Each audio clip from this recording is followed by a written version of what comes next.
the autonomic nervous system. ANS mediates many of our classical homeostatic processes, such as temperature regulation, glucose, especially in the blood, as well as blood levels of lipids, the plasma levels of oxygen, carbon dioxide, and even pH. The heart and blood vessels are also innervated by the autonomic nervous system and will help us to control and regulate blood pressure. This does it not only at the level of the heart, where it can control heart rate and contractility, but also blood vessels, where it controls vascular resistance. The kidneys are also under ANS-mediated homeostatic control. Things like pH, sodium levels and other electrolytes, osmolality, even total body water. All of these items are being constantly regulated throughout the body, and minuscule and large changes are occurring because of the autonomic nervous system. So what are the structural divisions of the ANS? These are important, and also it's important to contrast these to the somatic motor system so that you have a good feel for what the differences are. In the somatic motor system, we go right from the spinal cord to the muscle of action. So this is one nerve that goes from the spinal cord to the muscle. In the ANS, works different. The sympathetic nervous system, synapses in sympathetic chain ganglia or autonomic ganglia, and that travels up and down the spinal cord, innervating a multitude of various organs and blood vessels all at the same time. So while the somatic motor system really only innervates a muscle, and more specifically a few fibers in that muscle, the ANS can innervate large swaths of organs and organ systems. The parasympathetic nervous system usually has a synapse both in the spinal cord as well as in an autonomic ganglia that's located in close proximity to the organ or other item that it's going to be innervating. So that's a big difference between the sympathetic and parasympathetic, and that is where the autonomic ganglia are located. Autonomic ganglia are located in a close proximity for the sympathetic nervous system, and then for the parasympathetic nervous system, they're located close to the organ of action. That big difference is important because it means that the presynaptic versus postsynaptic nerves are going to be different lengths for the different divisions of the autonomic nervous system. Sympathetic has a short pre, long post, while the parasympathetic has a long pre, short post. So once you have the nervous system output to the receptor, what different neurotransmitters are being released and what receptors are going to be engaged. If we go back to our example where we're going to compare things to the somatic motor system, let's look at that first. So normally here again we have the soma or cell body in the spinal cord. The nerve will go the length until it innervates a few muscle fibers. It releases acetylcholine. It is a cholinergic nerve. That acetylcholine leaves the axon terminal, goes across the synaptic cleft, in this case the neuromuscular junction, and binds to a nicotinic type 1 acetylcholine receptor that is ionotropic, meaning that it allows ions to travel once the acetylcholine binds to it. This is a very classic way of signaling. Now, the autonomic nervous system utilizes a little bit more complex of a process, so let's compare and contrast.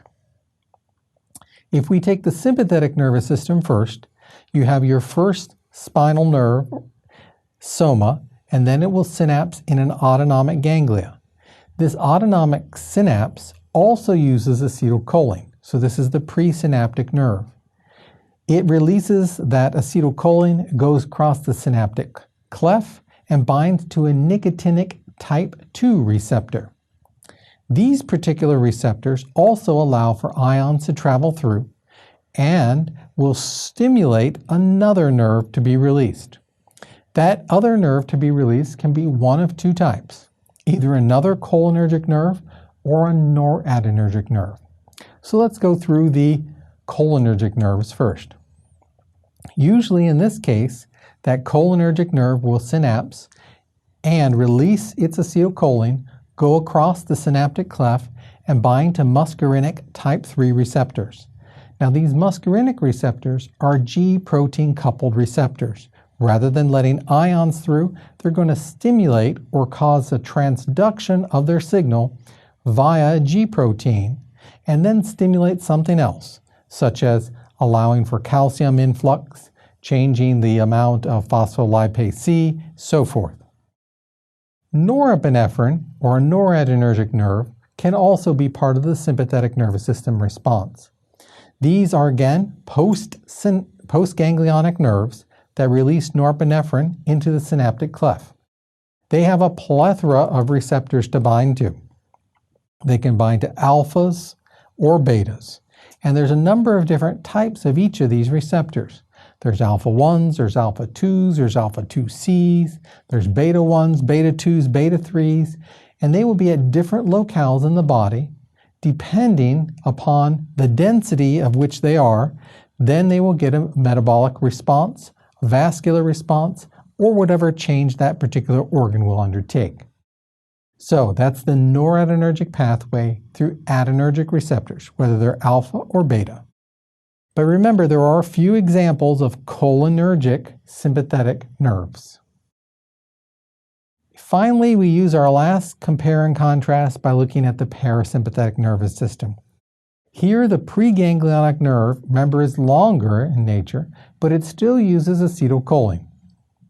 It releases acetylcholine, and that goes across the synaptic cleft and binds to a nicotinic type 2 receptor. From here, that stimulates another nerve, and that second nerve is also cholinergic. So then this postganglionic nerve is cholinergic, releasing acetylcholine into the synaptic cleft. This can bind to a number of different types of muscarinic receptors. M1s, M2s, M3s, and there seems to keep increasing the amount of M's they want to denote. But this will engage things like smooth muscle, glands, various types of processes in which you would want to change from the parasympathetic nervous system. These are G protein coupled receptors as well. Therefore, when they get stimulated, they will stimulate a G protein that will then do a particular action, like activate an enzyme or open a channel. If we compare and contrast all of these, we'll notice some similarities. And the first similarity, acetylcholine is also always the first nerve in this system. The first synapse is always nicotinic. In the somatic, it's nicotinic type 1. In the sympathetic and parasympathetic, it's nicotinic type 2. This is then where things start to change after the first synapse, because now either you could have a cholinergic or adrenergic nerve, and then of course the downstream receptors, there are quite a few of those. Another difference with nerves are in the ANS, axon terminals are a little bit different. Instead of being a single axon terminal, where it kind of buds out and has a nice synapse with one particular locale, axon terminals in the ANS are oftentimes in bead-like strings. This allows for more widespread engagement of the peripheral tissue rather than just a single response. These particular axon terminals, also termed varicosities, will allow for more neurotransmitter to be released across that range of tissue.